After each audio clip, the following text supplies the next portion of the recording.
চিন্তা করেই বলবো। এমনও আছে যে ধরেন ওই যে সহি সুন্নাহ অনুযায়ী রাসূল পাক সাল্লাল্লাহু আলাইহি ওয়াসাল্লাম যে ইচ্ছা করেছেন, যেভাবে হজ করেছেন, তাতে কিন্তু মিনাতে যাওয়ার কথা হচ্ছে ৮ তারিখ, ৮ই জিলহজ। আমরা কেন ৭ তারিখ রাতে চলে যাচ্ছি? কারণ হচ্ছে সৌদি অথরিটি আমাকে ৭ তারিখ রাতে গাড়ি দিচ্ছে। সো ৭ তারিখ যদি আমাকে রাতে গাড়ি দেয় আর আমি যদি ডিনাই করি, তাহলে পরের দিন যে কখন দিবে কোনো ঠিক ঠিকানা নাই। পরের দিন যেও যে মিনাতে আমি আমার তাঁবু ঠিক মতো পাবো, আমার তাঁবুতে যে কেউ থাকবে না, এমন কোনো গ্যারান্টি নাই। ২০২৫ সালে আমরা ৮ তারিখে সিদ্ধান্ত নিলাম যে আমরা ৮ তারিখ যাবো, ৮ই জিলহজ। এবং যে আমাদের পুরুষদের তাঁবুটা সিকিউর ছিল, কেউ ছিল না, বাট মহিলাদের তাঁবু দখল হয়ে গেছে। একটা গ্রুপ অফ পিপুল অলরেডি এখানে ছিল, ওরা উঠতেছিল না। পরে আমরা আমাদের যে সৌদি অথরিটি ছিল তাদের সহায়তা নিয়ে তাদেরকে আমরা ওখান থেকে তুলে দিই যে তোমরা তোমাদের জায়গায় যাও। কিন্তু ফাইনালি যেটা হয়, কিছু বিলঙ্গিংস তারা নিয়ে চলে যায় এখানে, যে কিছু হয়তো গিফট ছিল, কম্বল ছিল, ব্ল্যাঙ্কেট ছিল, ওয়াটার পট ছিল, সেগুলো আপনার ওই হাজিরা নিয়ে চলে যায়। তো এই যে জিনিসগুলো আপনার কিছু হাজি কিন্তু আমরা চাচ্ছিলাম ৭ তারিখ রাতেই চলে যেতে, কিন্তু আমাদের কিছু হাজিরা একটু প্রেশারাইজ করতেছিল যে না, আমরা সুন্নাহ মেনটেন করবো, অন্য এজেন্সি পারলে আপনারা কেন পারবেন না। তো এইটার আসলে পরের দিন যে আমরা দেখলাম যে এই যে মহিলারা যারা ছিলেন তারা কিন্তু অনেকটা সময় দাঁড়িয়েছিলেন। এই যে এই হ্যাসেলগুলো যে হতে পারে এটা আমি জানি, এটা আপনারা জানেন না, যেহেতু আপনারা ফার্স্ট টাইম যাচ্ছেন। আপনারা যদি রেগুলার বেসিসে যান হজে, তাহলে হয়তো আপনি ফিল করতে পারবেন। ২০২৫ সালে যারা হজে গিয়েছিল তারা জানবে যে কি কি চ্যালেঞ্জগুলো হয়, সামনে আসে। আর আরেকটা জিনিস হচ্ছে আমি বলি যে আপনারা যখন পুরো হজ টাইমটা, বিশেষ করে মুজদালিফায় কিন্তু একটা মাঠের মধ্যে লাখ লাখ হাজি, এবং সবাই পুরুষরা সাদা কাপড় পরা, মেয়েদের তো মেয়েদের আলাদা ড্রেস। আপনি দেখতেছেন যে আপনার দৃষ্টিসীমার মধ্যে টয়লেট দেখা যাচ্ছে, যে আমি যাবো আর আসবো, গিয়ে আপনি আসতে পারবেন না, আপনি হারিয়ে ফেলবেন, আপনি তো আপনার ওই জায়গাটা চিনবেন না। এই জন্য আমরা বলি যে আপনারা যখন যাবেন আপনারা আপনাদের ফোন ক্যারি করেন। তো দেখা যায় অনেক সময় এই ফোন আমরা ক্যারি করি না, আমরা শুনি না, এর ফলে ইনসিডেন্ট হয়। এই বছর একজন ইনসিডেন্ট হয়েছিল, আমাদের একজন হারিয়ে গিয়েছিলেন। এবং পরবর্তী দিন যেটা হচ্ছে, আসলে স্বাভাবিকতই আমার বাবা যদি হারিয়ে যায়, আমি কিন্তু পরের দিন আমার বাবাকে ছাড়া যেতে চাইবো না, যে যা কিছুই হোক না কেন। আমি হজের জন্য গিয়েছি বটে, কিন্তু অ্যাজ এ হিউম্যান আমি কিন্তু আমার বাবা মা বা ভাই বোন যাকেই হোক রেখে আমি চলে আসতে চাইবো না। তাই হয়েছে, ওনার ছেলে ছিলেন, ছেলের বউ ছিলেন, ওনার ওয়াইফ ছিলেন, ওনারা চাচ্ছিলেন না যেতে, কিন্তু আমরা ওনাদেরকে পরবর্তীতে অলমোস্ট প্রেশারাইজ করে বুঝিয়ে শুনে আমাদের সাথে নিয়েছি। এবং সারাটা পথ ওনারা কাঁদতে কাঁদতে আসছেন, কারণ একজন এইজেড পার্সন, উনি উনি নাই, এবং ওনার কাছে কোনো ফোন নাই, উনি যে কোনো জায়গায় অসুস্থ হয়ে পড়ে যেতে পারেন। তো আলহামদুলিল্লাহ আমি ওনাদেরকে বলতেছিলাম, আমাদের যে আন্টি ছিলেন, ওনার ছেলে এবং ওনার বউকে বলছিলাম যে আপনাকে বিলিভ করতে হবে যে আমরা কে, আমরা হচ্ছে গেস্ট অফ আল্লাহ, আমরা আল্লাহর মেহমান, আমাদের দায়িত্ব আল্লাহর কাছে। তো আমাদেরকে দুনিয়া আনছেনই আল্লাহ। সো আল্লাহ যদি আমার দায়িত্ব নিয়ে নেয়, আমি আপনি কে তাকে নিয়ে ফিকির করার জন্য? আপনি ছেড়ে দেন আল্লাহর কাছে, আল্লাহ ওনাকে সহি সালামত ধরে পৌঁছায় দিবে। আলটিমেটলি তাই হচ্ছে। আমরা মুজদালিফা থেকে জামারা পাথর মেরে যখন মাঝ রাস্তায় আসছি সিসার হোটেলের দিকে, তখনই শুনলাম যে ওনাকে পাওয়া গেছে, এবং আমাদেরই হোটেলে আরেকটা এজেন্সি ওনাকে খুঁজে পাইছে, উনি ওনার সাথে আসে, উনি প্রফুল্ল চিত্তে আসতেছিলেন। সো আলহামদুলিল্লাহ। কিন্তু এইটা কি হইলো? এটা হইতেছে আমরা একটা মাঝখানে একটা লম্বা সময়ের জন্য প্যারেশানিতে পড়ে গেছিলাম, ওনার ফ্যামিলি সাফার করছে।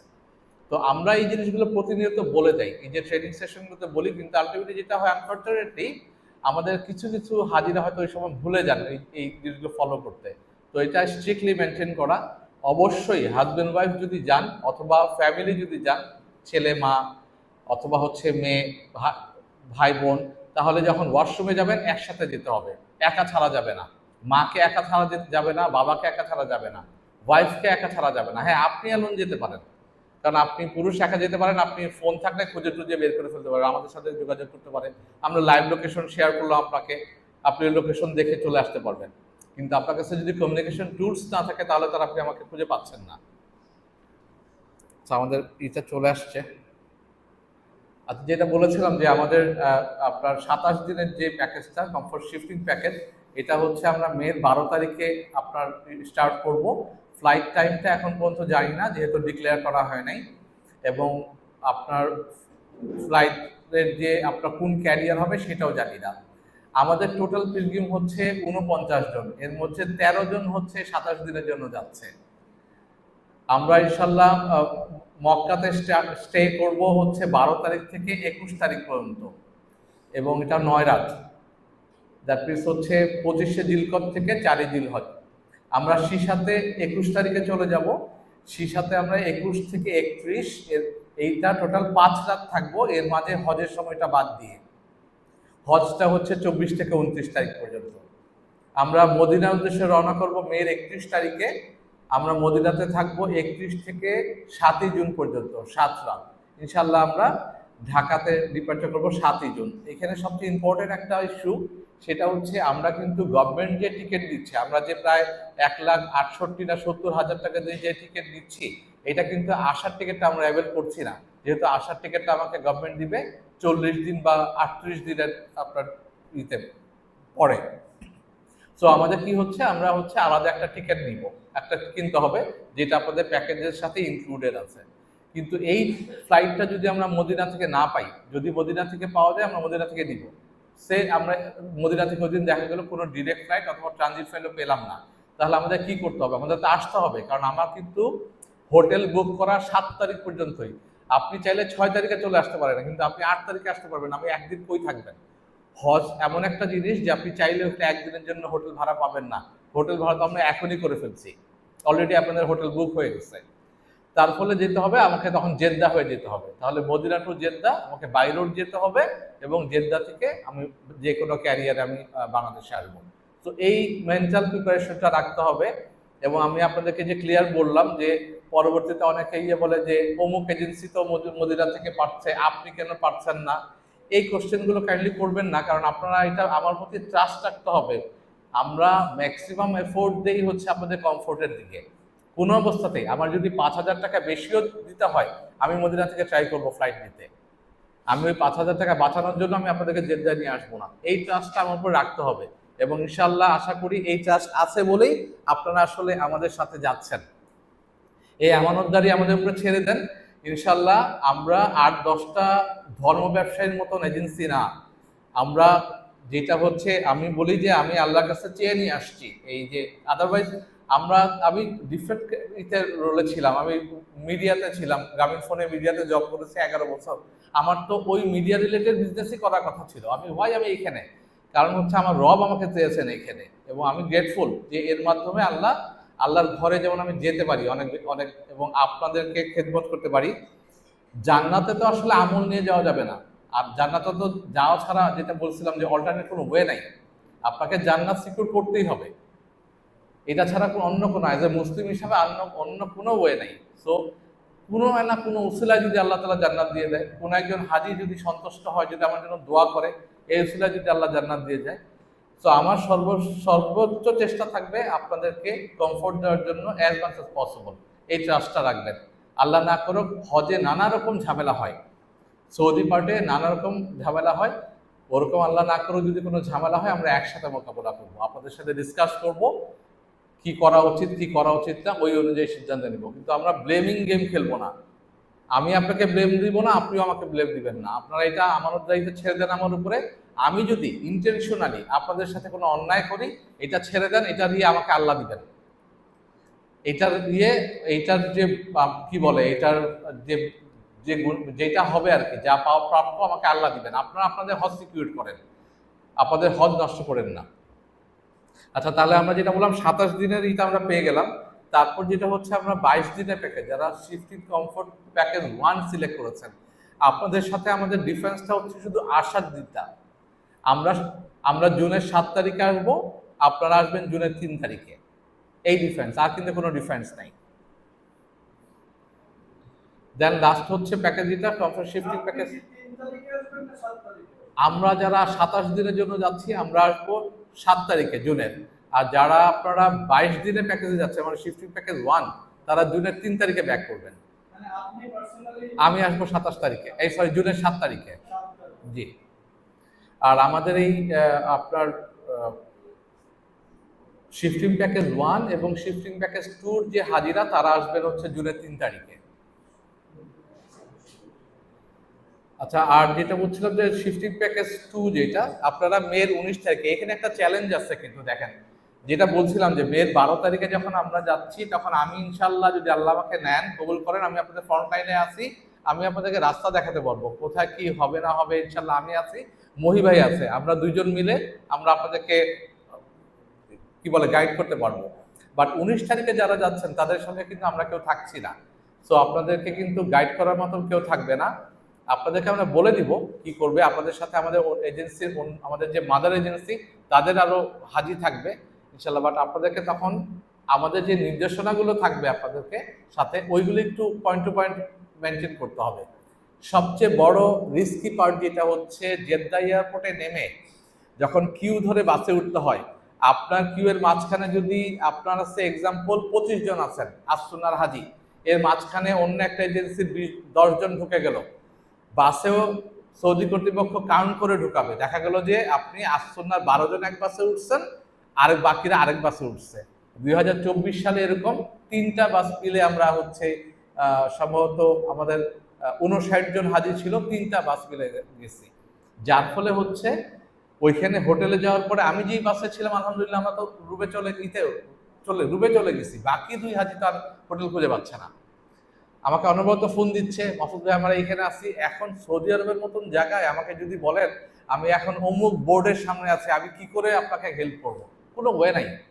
সো আপনাদেরকে অবশ্যই ওই আপনার 19 তারিখের গ্রুপে আমরা একজন আপনাদেরকে লিডার করে দিব, একজন লিডার থাকবে ইনশাল্লাহ আপনাদের মধ্যে থেকেই, যিনি এর আগে উমরা করেছেন, সৌদি আরব চিনেন, এরকম কাউকে দায়িত্ব নিতে হবে এবং আপনাকে অ্যাটলিস্ট এয়ারপোর্ট টু হোটেল পর্যন্ত গাইড করে সবাইকে ইউনাইটেড রাখতে হবে, যেন আপনারা যখন নামবেন ফ্লাইট থেকে একসাথে থাকেন।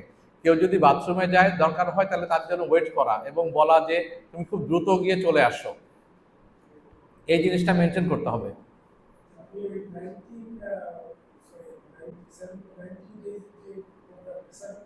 জি জি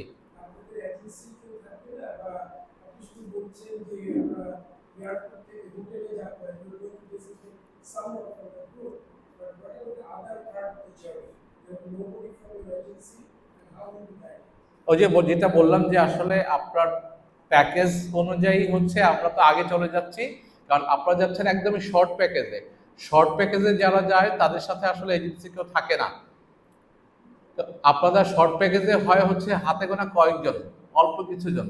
সো আপনাদেরকে এয়ারপোর্ট টু মানে Jeddah airport to Mecca hotel পর্যন্ত আপনাদেরকে আমরা গাইড করব, আমরা আপনাদেরকে পুরো জিনিসটা গাইড করব, কিন্তু আপনাদেরকে ইতেই যেতে হবে। এখন যদি ফ্লাইটে কোনো মিলে যায়, আমাদের কোনো মানে যেটা বললাম যে মাদার এজেন্সি আছে তাদের কেউকে যদি মিলে যায় আমরা আপনাদেরকে ট্যাগ করে দিব, বাট যদি না হয় তাহলে আপনাদের কাছ থেকে কাউকে আমরা একজন, এর আগে যা অন্যান্য বছর তাই হয়েছে 2025, 24, 23 এইভাবেই হয়েছে, আমরা যেহেতু শর্ট প্যাকেজ করি, যারা 14-15 দিনের জন্য যান তারা এইভাবেই যান। না না, ওইটা তো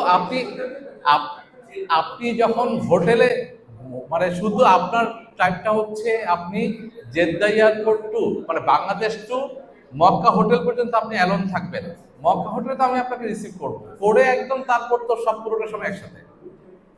না না, শুধু যাওয়ার সময়টা আলাদা। এক্স্যাক্টলি, হ্যাঁ। এবং মামুন ভাই যেটা হচ্ছে, মামুন ভাই তো জানেন আপনি গেছেন, তারপর আপনার যেহেতু 2 জন, আপনার যদি কোনো কোয়ারি থাকে আমরা ইনশাল্লাহ পরে 1-to-1 ডিসকাস করে নেব। আচ্ছা এবার দেখেন সবচেয়ে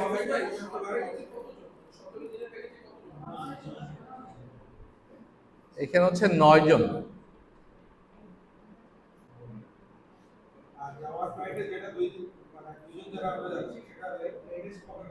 এটা এখনো তো ফ্লাইট শিডিউল দেয় নাই, যদি যেদিন আপনি তো বলছেন ম্যাক্সিমাম দেরি করে যেতে চান, আমরা ওইটাই ট্রাই করব। আচ্ছা আরেকটা জিনিস হচ্ছে এই যে ডিসকাশন গুলো হচ্ছে, এতে যদি আপনাদের কোনো কোয়ারি থাকে আপনারা কিন্তু এখনো ডিসকাস করতে পারেন, অথবা যদি মনে করেন যে সময় নেই তাহলে পরেও 1-to-1 ডিসকাস করতে পারেন।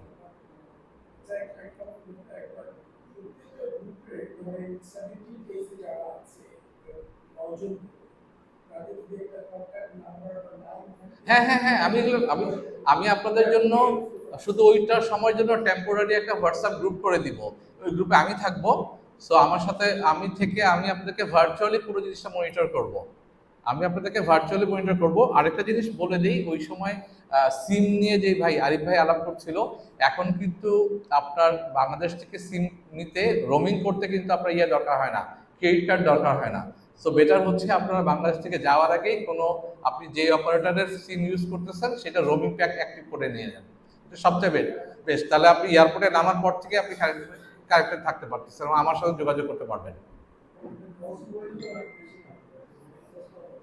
না,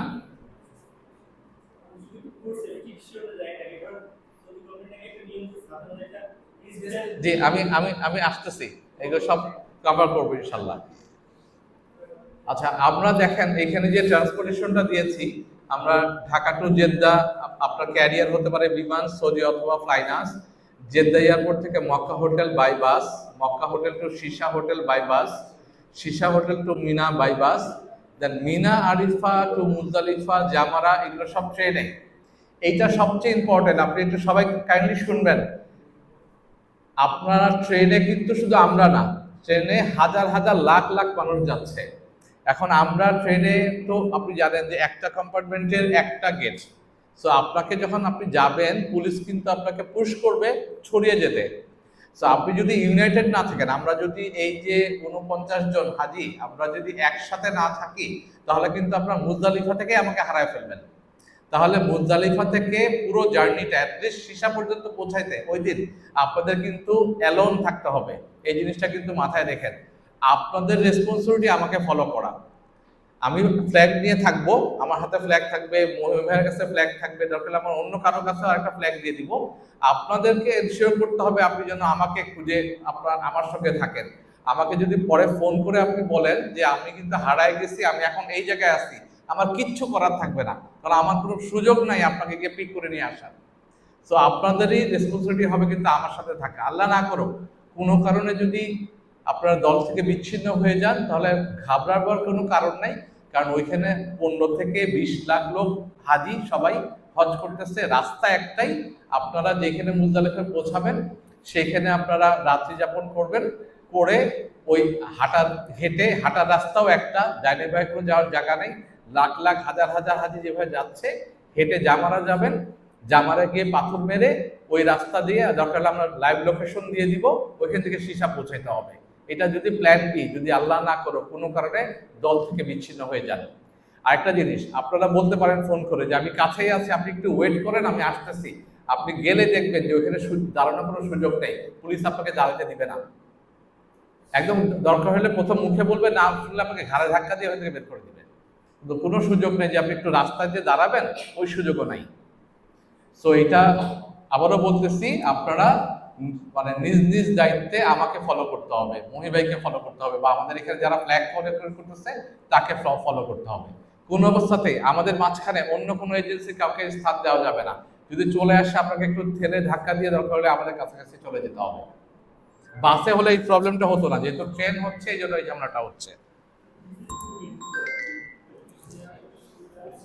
তাহলে আমরা যেহেতু আলহামদুলিল্লাহ আপনার মিনা টু আপনার Arafah, Arafah to Jamarat, Arafah to Muzdalifah, Muzdalifah Jamarat train service পাচ্ছি, তাহলে আমরা ট্রেনে ইনশাল্লাহ যাব। দেন জামারা থেকে পাথর মেরে সীসা পর্যন্ত আমরা হেঁটে যাব। তারপরের যে 2 দিন 11 তারিখ এবং 12 তারিখ আমরা চাইলে মিনা থেকে জামারা ট্রেনেও যেতে পারি, আমরা হেঁটেও যেতে পারি। আমরা ট্রেনে যাব না হেঁটে যাব, এটা আমরা আসলে ওই দিনই সিদ্ধান্ত নিব। এখন আমরা নিব না, কারণ আমরা আমাদের মিনার লোকেশন এখন পর্যন্ত জানি না। আচ্ছা, সীসা হোটেল থেকে আমরা 10 তারিখে ইনশাল্লাহ টার্গেট রাখবো। 10 তারিখে আমরা হারামে যাব, মসজিদুল হারামে, যে ওইখানে আমরা হজের তোয়াফ এবং সাই করব, করে আমরা আবার মিনার হোটেলে ব্যাক করব। এটা আমরা যাব, আমাদের চার্টার্ড বাস থাকবে, আমাদের সেই বাস দিয়ে। দেন মিনাতে আমরা রাতে ডিনার শেষ করব, করে আমাদের ওই বাস দিয়ে আমরা মিনা যাব। এই যে মিনা যাব, এই মিনা কিন্তু আমার বাসকে আমার টেল পর্যন্ত যেতে দিবে না। এই বাসকে মাঝামাঝি একটা রাস্তায় নামিয়ে দিবে, পুলিশ ওই রাস্তাগুলোকে ব্যারিকেড দিয়ে রাখে, বাসকে যেতে দেয় না। সো আমরা ধরে নেন 1 থেকে 2 কিলোমিটার পর্যন্ত আমাদেরকে বাস থেকে নেমে হাঁটতে হবে আমাদের ট্রেন পর্যন্ত। এটা 10 তারিখ রাতের কথা বলছি। 11 তারিখ আমরা হয়তো বিকাল দিকে আমরা ইনশাল্লাহ মিনা থেকে জামারা যাব, জামারা থেকে আবার মিনায় আসবো। এটা হেঁটেও আসতে পারি, অথবা হচ্ছে আমরা কি বলে ট্রেনেও যেতে পারি। 12 তারিখ আমরা 12টার আগে 10:30টার দিকে মিনা থেকে বের হয়ে যাবো ইনশাল্লাহ। গিয়ে আমরা হচ্ছে যদি আপনার ট্রেনে যাই তাহলে একটু দেরি করে বেরোবো হয়তো, বা হেঁটে যাই তাহলে হয়তো 10:30টার দিকে বেরোবো। কারণ 12টার পরে মানে সূর্য মধ্য আকাশ মানে জোহরের ওয়াক্ত হওয়ার পরে কিন্তু হচ্ছে আপনার পাথর মারার সময়, তার আগে করলে হবে না। তো ওই অনুযায়ী বের হয়ে আমরা পাথর মেরে দেন আমরা হেঁটে আবার সীসা হোটেলে চলে যাব। যারা আপনারা 13 তারিখেও সীসাতে বা 13 তারিখেও পাথর মারতে চান, তারা আবার জামারা থেকে মিনারিতে ব্যাক করবেন। এই যে মিনায় ব্যাক করবেন, এখানে দেখা যায় যে ম্যাক্সিমাম ক্ষেত্রেই সৌদি অথরিটি লজিস্টিক যে সাপোর্টগুলো থাকে এগুলো বন্ধ করে দেয়। তো আপনাদেরকে নিজ দায়িত্বে থাকতে হবে। আপনাদেরকে খাবার ওরা দিবে, কিন্তু হয়তো দেখা যাবে যে অনেকগুলো এজেন্সির লোককে জড়ো করে একটা অন্য তাঁবুতে নিয়ে যাচ্ছে। তো ওইটাও আমরা করতে পারবেন চাইলে ইনশাল্লাহ। 13 তারিখে আমরা হচ্ছে আমাদের চার্টার বাস দিয়ে আমরা হারামে যাব। মসজিদুল হারামে গিয়ে আমরা বিদায় তওয়াফটা করব। কারণ হচ্ছে আপনার বিদায় তওয়াফের হজের আগের শেষ আনুষ্ঠানিকতা। বিদায় তওয়াফ করে 14 তারিখ সকালে আমরা বাসে মদিনা উদ্দেশ্যে রওনা হব ইনশাল্লাহ। তো আমাদের যেহেতু 49 জন হাজি, আমাদের কিন্তু 2টা গ্রুপ হয়ে যাবে। আমরা 49 জন হাজি বাই রোডে মক্কা টু মদিনা যেতে পারবো না। আমাদের হয়তো ম্যাক্সিমাম 35 জন ইয়ে করবে। তো সেক্ষেত্রে হয়তো আমি একটা বাসকে লিড দিব, মহিব ভাই আরেকটা বাসে থাকবেন ইনশাল্লাহ। তো আমরা 2 বাসে 2 ভাই থাকবো। 2 ভাই থেকে আমাদের এই 49 হাজিকে আলাদা করে সে ধরেন 25-26 করে, বা অন্য কোনো আমাদের এজেন্সির যদি আরো 10-12 জন থাকে আমাদেরকে দিয়ে দিবে, যেন আমরা 30-35 জন হাজি 2টা বাসে রওনা হবো মদিনাতে। আপনাদের মক্কার যে হোটেল, আলহামদুলিল্লাহ আমরা সাফা টাওয়ারের আপনার হোটেল আমরা সিকিউর করতে পারছি। এটা বুকিং অলরেডি দেওয়া হয়েছে। এখানে কিছু আপনার পিক্টোরিয়াল ভিউ দেওয়া হয়েছে, রুমটা কেমন হতে পারে, ওয়াশরুমটা কেমন হতে পারে, লবিটা কেমন হতে পারে।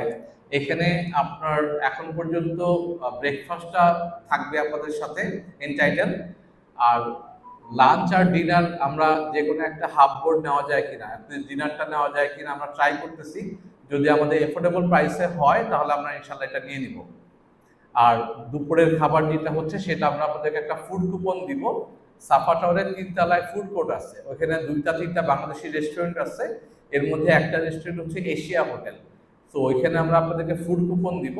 আপনারা চাইলে আপনাদের পছন্দ অনুযায়ী খাবার ওখান থেকে নিতে পারবেন। আপনি মাছ খান না, গরু মাংস নেন অথবা মুরগি মাংস নেন, মাছ নেন, যেটাই নেন একটা আইটেম নিতে হবে। এটার সাথে ভাত ডাল সবজি পাবেন। আপনি যদি মনে করেন না আমি এগুলো কোনো কিছুই খাবো না, তাহলে আপনি ওই কুপনটা যদি জমা রেখে আমাকে পরে ফেরত দেন, আমি এটা রেখেছি আপনাকে প্রতি কুপনে 15 রিয়াল করে ব্যাক করব। সো এইটা একটা অপশন, আপনি চাইলে এটা অ্যাভেল করতেও পারেন, নাও করতে পারেন। এটা তাহলে সাফার হোটেলের এটা দেখালাম। এখানে একটা কথা বলে নিই, এটা আমি প্রতি বছরই বলি এবং প্রতি বছরই দেখা যায় না হজ থেকে আসার পরে এটা নিয়ে একটা ঝামেলা হয়। ঝামেলা মানে এটা নিয়ে মিশ্র প্রতিক্রিয়া থাকে। আপনি কিন্তু মক্কাতে থাকতেছেন 5 স্টার হোটেলে, আপনি যখন সীসাতে থাকতেছেন তখন কিন্তু এটা 3 স্টার হোটেল বা 2 স্টার হোটেল বা 1 স্টার হোটেল। ওরা ওদের মানে কাগজপত্রে দেখায় 3 স্টার হোটেল। এটার একটা গ্লিপিংস দেখেন, এখানে রুমের ছবিটা দেখেন, মাঝখানে যেটা দেওয়া হয়েছে এটা হচ্ছে আপনার সাফা টাওয়ারের হোটেল। 2টা হোটেল দেখবেন যে রাত দিন ডিফারেন্স। ইভেন ওয়াশরুম দেখেন, এটা হচ্ছে সীসা হোটেলের ওয়াশরুম, এটা হচ্ছে আপনার সাফা হোটেল ওয়াশরুম।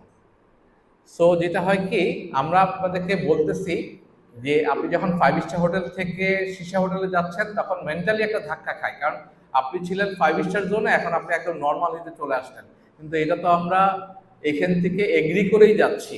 আমি যদি আপনাকে এই সীসা হোটেলে না রেখে আমরা যদি সাফা হোটেলে থাকতাম, তাহলে আমার এই প্যাকেজ প্রাইস অলমোস্ট 15 থেকে 18 লাখ টাকা হয়ে যেত।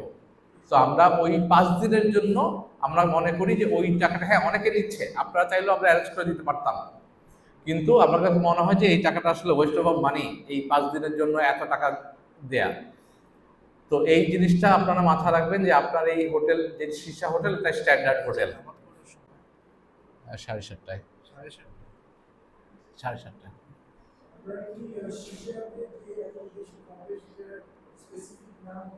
জি জি, এখানে দেয়া আছে দেখেন, গালিবান মাসায়ের হোটেল।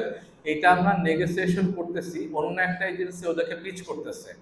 এই হোটেলটা যেটা হচ্ছে আমরা 2022 সাল থেকে এই হোটেল আমরা হাজি রাখি, 22, 23, 24, 25 গত 4 বছর। এবছর গিয়ে একটা এজেন্সি গিয়ে ওদেরকে নক করতেছে এবং ওরা যেটা করতেছে ওরা প্রাইস বাড়িয়ে দিয়েছে। আমরা যেটা হচ্ছে আপনার গত বছর পর্যন্ত আমরা যে প্রাইসে নিতাম তার থেকে এখন 500 রিয়াল করে বেশি চাচ্ছে। সো আমরা 17 তারিখে ইনশাল্লাহ ওদের সাথে আমাদের একটা মিটিং আছে, ফিজিক্যাল মিটিং সৌদি আরবে যেই, তো ওইখানে ওদের সাথে ফাইনাল হবে। তা আশা করা যে আমরা হয়তো এই হোটেলটা সিকিউর করতে পারবো, না পারলে কোথায় নিচ্ছি সেটা আপনাদেরকে জানাবো, বাট সমমান হবে। আচ্ছা, এখানে একটা জিনিস বলি, সীসা হোটেলে কিন্তু আপনার প্রায় 1200 রিয়াল থেকে শুরু করে আপনার 1800 রিয়ালের মধ্যে হোটেল পাওয়া যায় এবং সেটাই ম্যাক্সিমাম এজেন্সি নাই। আমাদের কিন্তু এই হোটেলটা গত বছরও নেওয়া ছিল 3000 রিয়াল দিয়ে, এবছর তো চাইতেছে 35, হয়তো আমরা 3200 বা 3300 রিয়াল দিয়ে এই হোটেলটা নিতে হতে পারে। আমরা কিন্তু দেখেন এখানেও অলমোস্ট প্রায় 40,000 টাকার মতো এক্সট্রা দিচ্ছি এই হোটেলের, শুধুমাত্র এই 5 দিনের যেন মিনিমাম স্ট্যান্ডার্ডটা এনশিওর করা যায়। আমরা কিন্তু ওই 1800 রিয়ালের হোটেল নেই। না, এই যে দেখেন এখানে গালিব আল মাশায়ের হোটেল, আমি এই প্রেজেন্টেশনটা আপনাদের গ্রুপে শেয়ার করব। গালিব আল মাশায়ের হোটেল, এটা কিন্তু হোটেল, এটা অ্যাপার্টমেন্ট না। আচ্ছা, তারপর হচ্ছে আমরা মদিনা যে যাচ্ছি, যেটা বললাম যে মদিনায় আমাদের হোটেলটা হচ্ছে গ্র্যান্ড পাজদাল মদিনা। ইনশাআল্লাহ এখানে ফুল বোর্ড থাকবে, সো আপনার ব্রেকফাস্ট, লাঞ্চ এবং ডিনার সবগুলো হচ্ছে ওদের বাফেট থাকবে এবং এটা স্ট্যান্ডার্ড মোটামুটি ক্লোজ টু আপনার কি বলে আমাদের 5 স্টার হোটেল যেটা ছিলাম সাফা টাওয়ারে ক্লোজ টু, এত সীসার মতন এত ডাউনগ্রেডেড না।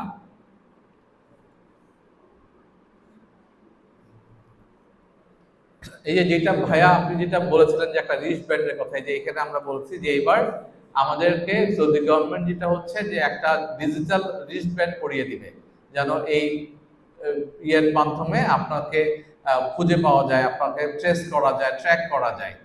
তো এটা হচ্ছে এবছর আপনার নতুন ইয়ে করেছেন সৌদি কর্তৃপক্ষ, নতুন ইন্ট্রোডিউস করতেছেন এখানে। আমরা এবার 2026 সালে হজের আপনার একটা রোড ম্যাপটা দেখে নিই, যে 12 তারিখে আপনার হাজিদের চূড়ান্ত নিবন্ধন ছিল, ওটা তো সময় বাড়ালো, 7 থেকে 13 ডিসেম্বরের মধ্যে চুক্তি হয়েছে। 1 ফেব্রুয়ারির মধ্যে বলা হয়েছে আমাদেরকে হোটেলগুলোকে সিকিউর করার জন্য, বাট আলহামদুলিল্লাহ আমরা তো আপনার মক্কা এবং মদিনা দুইটা হোটেলে সিকিউর করে ফেলছি, শুধু এখন সীসা বাকি আছে। সবচেয়ে ইম্পর্টেন্ট পার্ট এইটা একটু ইয়ে রাখেন, যারা দেশের বাইরে থাকে, আমি জানি না আপনাদের কোনো এফএনএফ ফ্রেন্ডস এন্ড ফ্যামিলি দেশের বাইরে থেকে আসবে কিনা। অন্যান্য বছর যেটা হতো যে আমরা ভিসা করে ফেলতাম, জাস্ট ফ্লাইটের 7 দিন আগে হাজি আসলেই হতো, এসে উনি ওনার মেডিকেলটা করে টিকা নিয়ে তো দেন আমাদের সাথে চলে যেতে পারতো। বাট সৌদি গভর্নমেন্ট এখন বলছে 20 মার্চ লাস্ট ভিসা ইস্যু হবে, ফ্লাইট শুরু হবে কিন্তু আমাদেরটা 12 মে, দ্যাট 20 মার্চ টু 12 মে কিন্তু অলমোস্ট 1.5 মাসের একটা সময়। সো যদি আপনার সৌদি গভর্নমেন্ট এই জিনিসটাকে ফ্লেক্সিবল না করে, যদি 20 তারিখের মধ্যেই আপনার ভিসা করতে হয়, তাহলে ভিসার এই বছর প্রি রিকুইজিট হচ্ছে আপনাকে আগে মেডিকেল করতে হবে, মেডিকেল করে আপনাকে ফিটনেস বাংলাদেশ গভর্নমেন্টের মাধ্যমে অ্যাপ্রুভাল নিয়ে ওই নুসুক প্ল্যাটফর্মে অ্যাপ্লাই করতে হবে ভিসার জন্য। সেই ক্ষেত্রে যারা বাইরে থাকবেন, দেশের বাইরে আছেন, তাদেরকে আপনার অলমোস্ট দেখা যায় যে মার্চের হয়তো প্রথম সপ্তাহের মধ্যে বাংলাদেশে আসতে হবে। এটা এখনো আমরা বাংলাদেশ গভর্নমেন্টকে বলেছি, কারণ হাজার হাজার বাংলাদেশের হাজিরা বাইরে থেকে আসে, তো তাদের কথা চিন্তা করে সৌদি গভর্নমেন্টের সাথে যদি তারা কোনো নেগোসিয়েশন করে যদি হয় তাহলে হয়তো এটা হবে, আদারওয়াইজ মার্চের ফার্স্ট উইকের মধ্যে চলে আসতে হবে। আর 18 এপ্রিল থেকে আপনার হজ ফ্লাইট শুরু হচ্ছে। সৌদি রোডম্যাপের আলোকে যে আপনার কর্মপরিকল্পনা নেওয়া হয়েছে, 4 থেকে 5 ডিসেম্বর হচ্ছে আপনার গ্যাকা কর্তৃক ফ্লাইট শিডিউল দেওয়ার কথা, এটা বাংলাদেশ দ্যাটস ওয়াই এটা এখনো হয় নাই। আর জানুয়ারির 4 জানুয়ারি 2026-এর মধ্যে হচ্ছে আপনার ফ্লাইট শিডিউল আপনার লিস্ট কনফার্ম করার কথা। 5 থেকে 7 জানুয়ারি হচ্ছে আপনার ফ্লাইট শিডিউলেরই হজ পোর্টালে প্রকাশ করার কথা। 8 জানুয়ারি হচ্ছে আপনার আমাদেরকে পেমেন্ট করে দিতে হবে এজেন্সির কাছে, এই টাকাটা অলরেডি গভর্নমেন্ট সিকিউর করে রাখছে, সো এটা আমাদের ইস্যু না, গভর্নমেন্ট তার থেকে টাকাটা কেটে নেবে। 1 ফেব্রুয়ারি মক্কা মদিনা বাড়ি ভাড়া আপনার কনফার্ম করতে বলছে, আলহামদুলিল্লাহ এটা আমাদেরটা হয়ে যাবে। আর যেটা বলেছিলাম যে 8 তারিখ ফেব্রুয়ারি 8 তারিখ থেকে ভিসা ইস্যু শুরু হবে। ভিসা ইস্যুর জন্য যেটা দরকার সেটা হচ্ছে আপনার বায়োমেট্রিক্স, আলহামদুলিল্লাহ আমাদের ম্যাক্সিমামেরই বায়োমেট্রিক্স হয়ে গেছে।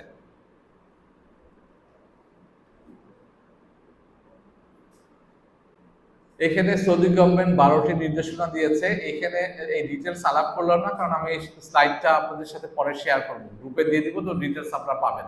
এটা ছবি তুলতে হবে না, আমি পুরো স্লাইডটা আপনাদেরকে দিয়ে দিব। আচ্ছা, এইটা হচ্ছে আপনাদের কি কি টেস্ট গুলো, কি মেডিকেলের জন্য কি কি করতে হবে। আমি আপনাদেরকে একটা হেল্প ফর্ম দিয়েছি, এই হেল্প ফর্মটা প্রিন্ট আউট নিয়ে, পাসপোর্টের একটা ফটোকপি নিয়ে আপনাদেরকে যে ডায়াগনোস সেন্টারগুলো আছে বাংলাদেশের, যেগুলো রেজিস্টার্ড ডায়াগনোস সেন্টার, সেইখানে গিয়ে আপনাদের এই চেকগুলো করতে হবে, এই টেস্টগুলো করতে হবে। করে এই টেস্টের রেজাল্ট, এক্স-রে, ইসিজি, এগুলোর যে ফিল্ডগুলো আছে, এগুলো নিয়ে আপনাকে বাংলাদেশ গভর্নমেন্ট এখন পর্যন্ত টিকা দেওয়ার ডেজিগনেটেড আপনার ইনস্টিটিউটগুলো ডিসক্লোজ করে নাই। এগুলো করলে আপনার কনফিডেন্ট যেটা হবে, আপনার জন্য কনফিডেন্ট যে জায়গাটা হবে, ওইখানে গিয়ে আপনাকে টিকা নিতে হবে। টেকনিক্যাল এররে এবছর কিছু আপনার কয়েকজন, প্রায় আমাদের 8 থেকে 10 জন হাজির আপনার হয়েছে, আপনার ডিস্ট্রিক্ট ভ্যাকসিনেশন ডিস্ট্রিক্ট চেঞ্জ হয়ে গেছে। ঢাকার জায়গায় চিটাগাং হয়েছে, সিলেট হয়েছে। এই জিনিসটাকে আমরা চেষ্টা করতেছি এটাকে কিভাবে আপনার সলভ করা যায়। আপনারা দোয়া করেন আল্লাহর কাছে, কারণ এটা আসলে কোনো উপায় নাই, এটা করতেই হবে। এমন না যে আমি টিকা না দিয়েও চলে যেতে পারবো। সো আল্লাহ যদি সহজ করে, ইনশাল্লাহ এটা সলভ হয়ে যাবে। আমরা চেষ্টা করছি সলভ করার জন্য। এইটা একটা ক্রনিক যাদের ডিজিজ আছে, কারো যদি এই ডিজিজগুলো থাকে, তাহলে কিন্তু তারা মেডিকেলি আনফিট হয়ে যাবেন। As per Saudi government rules অনুযায়ী কেউ যদি মেডিকেলি আনফিট হন, আপনি কিন্তু যেতে পারবেন না। এবং আপনার হজের সমুদয় যেই আপনি যে টাকাটা দিচ্ছেন, এটা যেহেতু নন রিফান্ডেবল, তো আপনি কোনো টাকাই পাবেন না। হ্যাঁ, আমাদের যে প্রফিট আইটেমটা, সেটা হয়তো আমরা রাখবো না, আল্লাহ না করুক, আমি একদম ওয়ার্স্ট কেস সিনারিও গুলো বলতেছি, যে সেটা হয়তো আমরা ব্যাক করব। তো এইখানে কি কি ডিজিজের জন্য আপনি যেতে পারবেন না, আপনাকে আটকে দিতে পারে, এই জিনিসগুলো এখানে ডিসকাস করা হয়েছে। তো আশা করি আলহামদুলিল্লাহ আল্লাহ আমাদেরকে হেফাজত করবেন।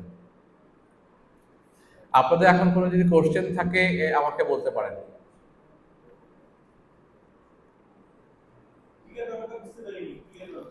টিকাটা যেটা হচ্ছে যে বাংলাদেশ গভর্নমেন্ট আপনাকে কয়েকটা ইনস্টিটিউটের নাম বলে দিবে, XYZ, এই জায়গায় গিয়ে আপনাকে টিকা দিতে হবে।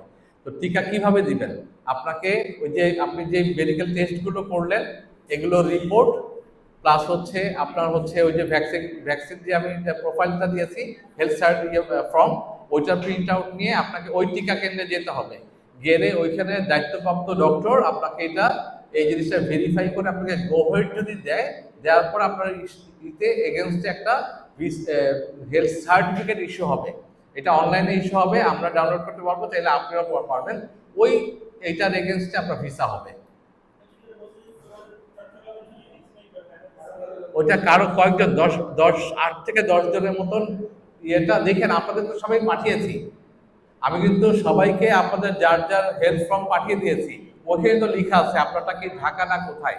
আপনি হয়তো আমাকে বলেছেন যে আপনি ঢাকায় ভ্যাকসিন দিতে চান, কিন্তু আপনারটা ওখানে উঠে আছে চিটাগং, তার মানে আপনারটা ভুল। আর একটা জিনিস হচ্ছে আপনাদেরকে দেখতে হবে, যেমন আপনি নোটিসই করেন নাই, আপনি যে নোটিস করলেন না, এটা যদি 11 তারিখে করতেন তাহলে কি হতো।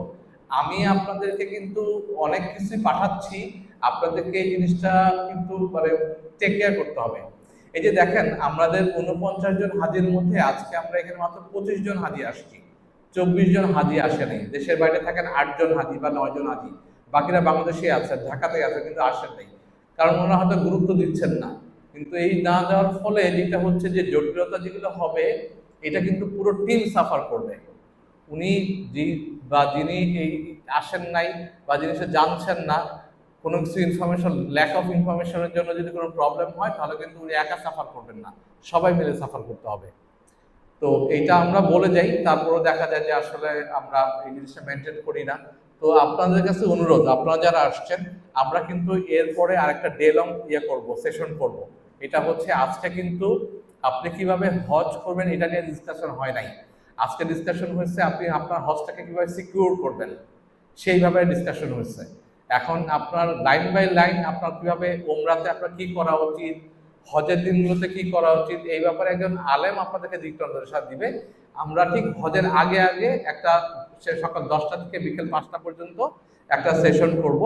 ওই সেশনটা কাইন্ডলি আপনারা আসবেন, একটু সময় করে আসেন, কারণ যেই জন্য এত টাকা খরচ করে যাওয়া, এতটা সময় ব্যয় করা, যে জন্য আপনাদের ডিয়ারেস্ট ওয়ানদেরকে ঢাকায় রেখে একা চলে যাওয়া, সেই প্রিপারেশনে যদি আপনাদের মানে ওইখানে গ্যাপ থেকে যায়, তাহলে তো আসলে এটা ক্ষতিগ্রস্ত আপনারা নিজেরাই হবেন।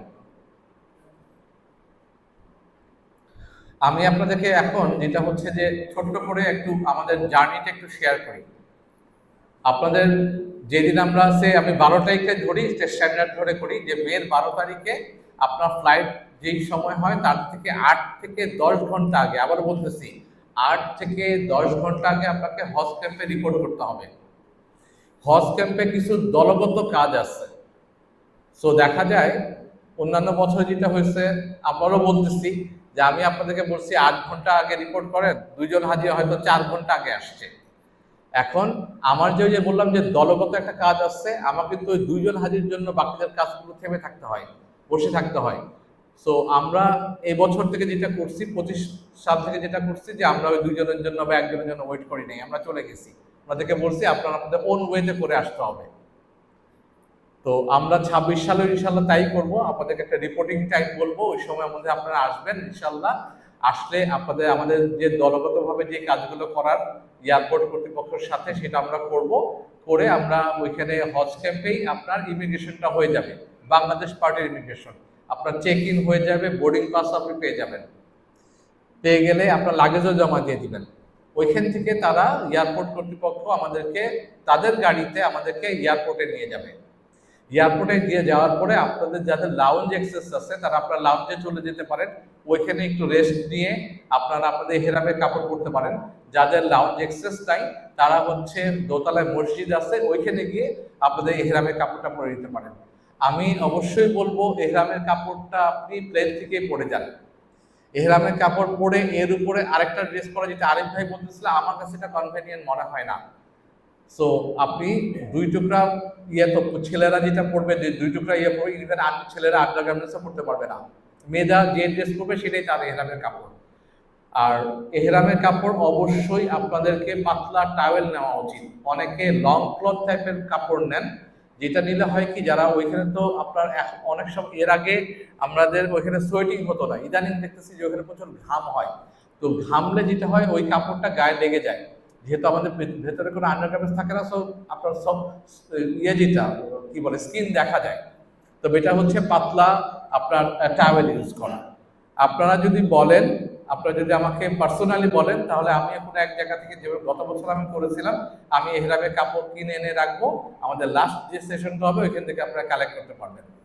আমাদের এজেন্সি থেকে আপনারা বেশ কিছু হাদিয়া পাবেন, বেশ কিছু গিফট পাবেন, যে জিনিসগুলো আপনাদের হজের জন্য দরকার হবে। বাকি জিনিসগুলো হয়তো আপনাদের কিনে নিতে হবে, যেটা 1-2টা জিনিস। আর আপনারা যদি বলেন আমাকে, তাহলে এটা আমিও কিনে রাখতে পারি।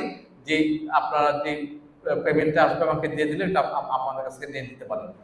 এটা গেল 1 নাম্বার। আচ্ছা, তাহলে আপনার না না, কোথায় গিয়ে ভ্যাকসিন দিবেন সেটা তো বলি নাই, সেটা আপনার জানাবো। আপনার ভ্যাকসিন দেখেন, আপনার ডেট অফ ভ্যাকসিনেশন ডিস্ট্রিক্ট দেয়া আছে ওইখানে। হ্যাঁ, দেয়া আছে।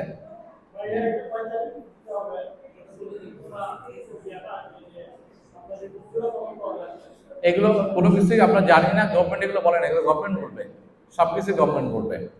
আচ্ছা, তাহলে আমরা কোথায় ছিলাম? যে আমরা এহরাম পরা পর্যন্ত ছিলাম। আমরা এহরাম পরে নিলাম, দেন ইনশাল্লাহ আমরা রওনা হলাম। আবার বলতেছি, সবচেয়ে ইম্পর্টেন্ট পার্ট, ভাইয়া একটু শুনেন, মিস করলে আপনারা পরে সাফার করবেন। এয়ারপোর্টে প্লেন থেকে নামার পরে অনেকে আছে না, যে ঠিক আছে অনেক ভিড়, নামুক, আমি একটু পরে নামবো, এটা করা যাবে না। আমাকে ফলো করতে হবে। আমি যখন দাঁড়াবো, আমার পিছিয়ে পিছিয়ে আপনাদেরকে দাঁড়াই যেতে হবে। আমাকে হয়তো কয়েক সেকেন্ড অথবা মিনিট খানেক দাঁড়াইতে দিবে ওই প্লেনের বাইরে, এর মধ্যে আপনাদেরকে চলে আসতে হবে। এসে আমরা যে কিউ করব, এই কিউ এর মাঝখানে কিন্তু একজনও ঢুকানো যাবে না। এই 9 জন ছাড়া, 49 জন হাজির মধ্যে 9 জন ছাড়া 40 জন হাজি কিন্তু আমরা 12 তারিখে যাচ্ছি। তো 40 জন হাজি যদি আমরা একসাথে না থাকি, তাহলে কিন্তু 2-3টা বাসে দিয়ে দিবে। বাসে দিলে যেটা প্রবলেমটা হবে, যে আমি যেই বাসে থাকবো সেই হাজিরা তো আলহামদুলিল্লাহ আমাকে পাচ্ছেন, ইনশাআল্লাহ আল্লাহ যদি আমাকে বাঁচায় রাখেন, তৌফিক দেন, আমি আপনাকে গাইড করতে পারবো। কিন্তু বাকি 2 যে গ্রুপ আলাদা হয়ে গেল, তাদেরকে কে গাইড করবে? হ্যাঁ, আল্লাহ কাউকে ফেলে রাখেন না, আপনারা ইনশাল্লাহ পৌঁছে যাবেন, কিন্তু একটা হ্যাসেল, তো এই হ্যাসেলটা কেন নেবেন? তো আবারও বলতেছি যে নিজ দায়িত্বে ওই আমাদেরকে সঙ্গে সঙ্গে কিউ ধরতে হবে। আল্লাহ না করুক, কারো যদি কোনো ইমার্জেন্সি হয়, ওয়াশরুমে যাওয়া দরকার হয়, আমাকে বলে যান, আমাকে বলে যান, এবং খুব দ্রুত সময়কে দ্রুত সময় চলে আসা। আনলেস আমরা ইতে পৌঁছাচ্ছি, হোটেলে পৌঁছাচ্ছি, ততক্ষণ পর্যন্ত আপনাদের একসাথে থাকতে হবে। কিছু এক্সপিরিয়েন্স শেয়ার করি, একটা অ্যাটলিস্ট। আমরা 2023 সালে আমরা সব হাজি আলহামদুলিল্লাহ একসাথে পৌঁছালাম, সবাইকে বললাম, একটা রিপোর্টিং টাইম বললাম যে রুমে চলে যাচ্ছেন। তখন তো আর এই রোমিং এত ফ্যাসিলিটি ছিল না, সিম টিম কেউ নেয় নাই, আপনার হচ্ছে কানেক্টিভিটি ছিল না, যে আমরা একটা রিপোর্টিং টাইম বললাম যে এই সময় লবিতে আসবেন, আমরা একসাথে উমরা করতে যাব। সবাই আসলো, এক ভাই নাই, ওনার ওয়াইফ আছে, উনি নাই, উনি নাই তো নাই, এখন ওনাকে গিয়ে কোথায় খুঁজবো? এদিকে মাঝ রাস্তায় হারামের বারান্দায় এসে সবাই দাঁড়ায় আসছি। এখন বাকি হাজিরা অধৈর্য হয়ে যাচ্ছে যে ওনার কতক্ষণ দাঁড়ায় থাকবে, ওনার ওয়াইফ ওনাকে ছাড়া যাবে না। এখন আমি অ্যাজ এ লিডার আমি করবোটা কি বলেন? তো আলহামদুলিল্লাহ আল্লাহ অনেকক্ষণ পরে খোঁজাখুঁজি করতে করতে ওনাকে মিলাই দিচ্ছেন। এই যে ইনসিডেন্টগুলো, আবারও বলতেছি, এই ইনসিডেন্টগুলো আসলে যেটা হয় পুরো পুরো গ্রুপের উপরে ইম্প্যাক্ট ফেলে। একটা জিনিস তো জানেন যে আমরা যদি গুনাহ করি, আল্লাহর কাছে তওবা করলে আল্লাহ মাফ করে দিবেন, বাট আমরা যদি কোনো বান্দার হক নষ্ট করি তাহলে কিন্তু আল্লাহ মাফ করবেন না, আনলেস ওই বান্দা মাফ করে। সো আমরা এই ব্যাপারে কেয়ারফুল থাকি, এই ব্যাপারে যেন আমরা, যে আমি কি কম বুঝি নাকি, বা আমি তোমার চাইতে কম বুঝি, মানে আমরা তো দেশ বিদেশে কম করি নাই যে সৌদি আরব আসছি কিছু করতে পারবো না, এই চিন্তা না করি ভাই। একসাথে থাকি, একসাথে করি। হ্যাঁ, আপনার জরুরত থাকতেই পারে, আপনি আলাদা করতেই পারে, বাট সেটা আগে বলে দিবেন যে হ্যাঁ আমি ভাই আপনাদের সাথে নাই, আমি আলাদা করতেছি, আপনারা চলে যান, আলহামদুলিল্লাহ কোনো সমস্যা নাই। এবং টাইম টু টাইম তো আমার গাইডেন্স আপনারা পাবেনই। ওরকম সিচুয়েশন হলে আলাদা কথা, বাট আচ্ছা ঠিক আছে যাচ্ছি, শাওয়ারটা নিয়ে নেই, 4টার সময় থাকতে বলছে মাহফুজ ভাই, আধা ঘন্টা দেরি হলে কিছু সমস্যা নেই, এই ফাঁকে গোসলটা করে ফেলি, এইসব করা যাবে না। আমরা ওইখানে পৌঁছে হোটেলে চেক ইন করে তার আগে আমরা, আচ্ছা চেক ইন যেটা হচ্ছে এটারও কিছু ইনসিডেন্ট আছে। 2024 সালে সাধারণত সৌদি আরবে চেক ইন টাইম হচ্ছে 4টা, আর চেক আউট টাইম হচ্ছে 2টা, দুপুর 2টা। আমার 4টার সময় আমার চেক ইন টাইম, তার মানে 4টা থেকে আমার রুম রেডি হয়ে যাওয়ার কথা। আমি হোটেলে পৌঁছাইছি সম্ভবত 12:30টার দিকে, রাত 12:30।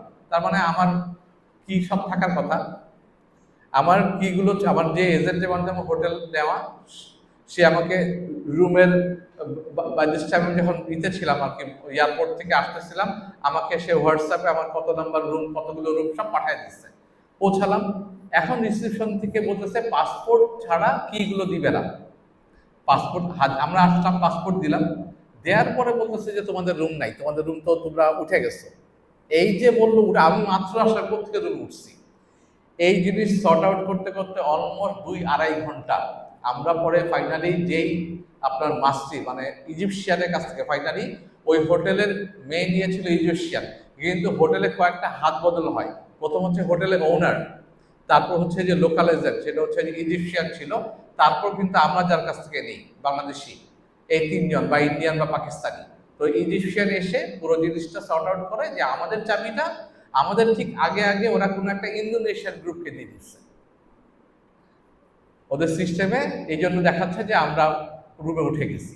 তো এই যে ধরেন 4টার সময় আমরা বলি চেক ইন, কিন্তু রাত আপনার 1:30-2টা বেজে গেছে। আলহামদুলিল্লাহ আমাদের হাজিরা একটা শব্দ করে নাই। হ্যাঁ, একটু পরপর খোঁজ দিচ্ছিল, মাহফুজ ভাই কি অবস্থা, কত দূর, কিন্তু আলহামদুলিল্লাহ কোনো বাঁকা কথা বলে রেখেছে, আল্লাহ সবর দিচ্ছেন আলহামদুলিল্লাহ। আপনাদেরকে ইনশাল্লাহ দিবে, কারণ আমাদের উদ্দেশ্য তো আসলে যে বললাম যে আপনাদেরকে এটা ট্রাস্ট করতে হবে যে আপনারা যে এজেন্সি চুজ করছেন আলহামদুলিল্লাহ তারা আমানতদারিতা করবে। যদি কোনো না করে আপনাদেরকে যদি ইচ্ছাকৃতভাবে কষ্ট দেয়, আল্লাহর উপরে তাকে ছেড়ে দেন যে তোমার ব্যবস্থা আল্লাহ করবে, আপনারা আপনাদের হজ সিকিউর করেন। দেন হচ্ছে আমরা আবার ফিরে যাই, আমরা একটা সিদ্ধান্ত নিয়ে, সম্মিলিত সিদ্ধান্ত নিয়ে আমরা ওমরা করতে চলে যাব একসাথে। তবে ধরে নেবেন আমরা যে 40 জন মাতাফে নামবো, ওই 7 চক্র শেষ হতে হতে এটাকে 7টা গ্রুপ হবে। 40 জন লোক একসাথে থাকা পসিবল না। এই জন্যই জরুরি দরকার আপনার যে ডু ডোন্টস গুলো, কিভাবে তোয়াফ করবেন, তোয়াফে কি কি দোয়া পড়বেন, কি করতে হবে, কিভাবে সাই করবেন, এটা জেনে নেন। আমার সঙ্গে থাকতে তো আলহামদুলিল্লাহ আমি গাইড করতে পারবো, যদি বিচ্ছিন্ন হয়ে যান তাহলে যেন নিজে নিজে শেষ করতে পারেন। একদমই ইজি, খুবই ইজি, এটা খুব বেশি কঠিন না। বাট চেষ্টা থাকবে আমাদের একসাথে থাকা। বাট আলাদা হয়ে গেলে আমরা আলাদাভাবে ওমরা শেষ করবো।